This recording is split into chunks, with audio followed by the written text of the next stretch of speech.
forbid, if I were to like buy like a huge poster of like the Sistine Chapel, could I literally just put it on the ceiling? Like, wouldn't that be awesome and so random? Like, yeah, I know exactly. Yeah, everyone would like math class. That'd be good. Yeah, sure. All right. All right.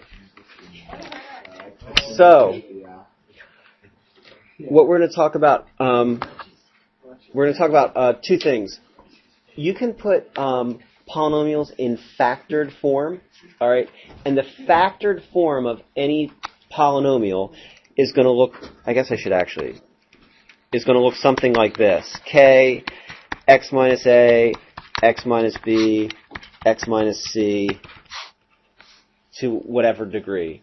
And I think we said yesterday, if the polynomial is third degree, it's going to have 3 zeros. If it's the fifth degree polynomial, it's going to have 5 zeros. So whatever degree it is how many zeros it's going to have. With that said, last year did you do complex zeros? Like 5 plus I, 5 minus I? Yes. Okay, so you should know that if you have a polynomial that does something like this, all right, it looks like a cubic. And this cubic has 1 real zero and 2 imaginary zeros. Okay, so if you have a cubic, it has 3 zeros, and it can have at most 3 real zeros. This one has 1 real zero and 2 imaginary zeros. The imaginary zeros always come in pairs. All right. Right now, we're just going to be talking about real zeros. So if you have a cubic, it could have 1 or 3 zeros. It'd be, I'm going to say it, and you're going to say true or false. 1 or 3. So it's possible for a cubic to have, maybe. All right, I'm going to say it, and then I think there's going to be a discussion. It's possible for a cubic to have 2 real zeros. No, false. False. I hear falses and I hear trues. So let's take a quick vote. I can. Right. So a cubic can have 2 real zeros. True. Swear. Hands in the air. Falses. It looks pretty well split. I have to be honest with you. All right. That's a good discussion. All right. Danny. I think it's false because by looking at that picture, like if that's what all cubics look like, then it has to. Well, you'd have the 1 0, which is on the left. Okay. Then if you have the other, like 1 more 0, then there's gonna have to be another one after that. And if it goes back under, like that. Like So. Just have one, then another, and then not have the other. So it has 1 or 3. Are there someone that wants to put a convincing argument that you could have 2? Jen?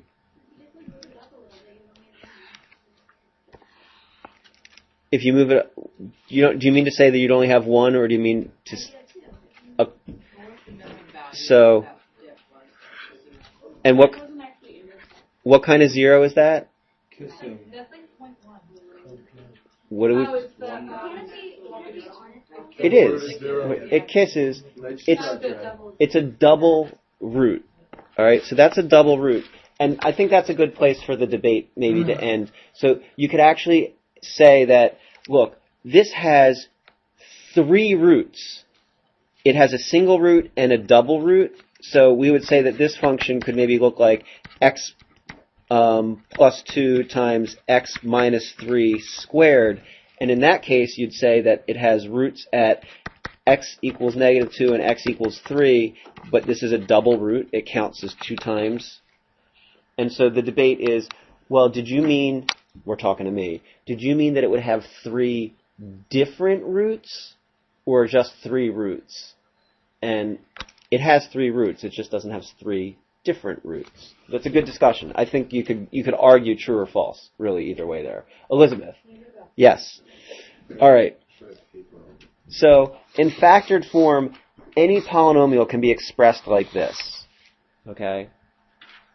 And we should also say, at most, the polynomial is going to have whatever degree it is, minus 1 mins or maxes. So if it's a quadratic, if it's like x squared, the most it could have is 1 min or max. If it's like a third degree cubed, the most you could have would be 2 mins or maxes. If it's fifth degree, the most you could have would be 4 mins or maxes. Okay, and we call those turning points. Some books call them turning points. But don't confuse the most with meaning you have to have that many. If you think about just x cubed looks like this. Does x cubed have any mins or maxes? No, it doesn't have any. The most it could have is 2. But this has none. Okay? Yeah. Can you have more mins and maxes? Or vice versa? Sure. Right? As a matter of fact, if you took a look at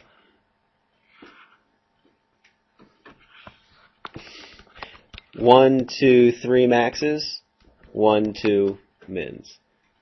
It's like, sorry, yeah, question. You know how, like, I forget what you call it, you said they're isolated. Right? They're local, local mins or maxes. Yeah, yep.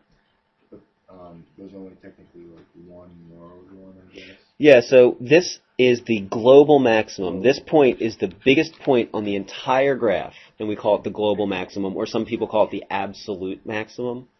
So, couldn't if you could like get into like conceptually, couldn't you always make like an infinite amount of local mins and maxes by just how you cut it up?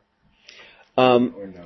So if you were to like cut it like this, the idea is that you're on a given open interval, it has to be the greatest point, and on an open interval, it means that you have open endpoints, and there's no maximum on that open interval. On this open interval, there is a maximum, and it has to do with the fact that it's an open interval, and you're going to have to wait till next year, I think, a little bit to talk about that. Okay? So it's nice thinking, but just not for now. Travis, are you stretching or do you have a question? All right, stretching's good. Okay. So going back to this, we can ask ourselves questions like, where are the zeros? Where are the mins? Where are the maxes? Your calculator makes easy work of it, right?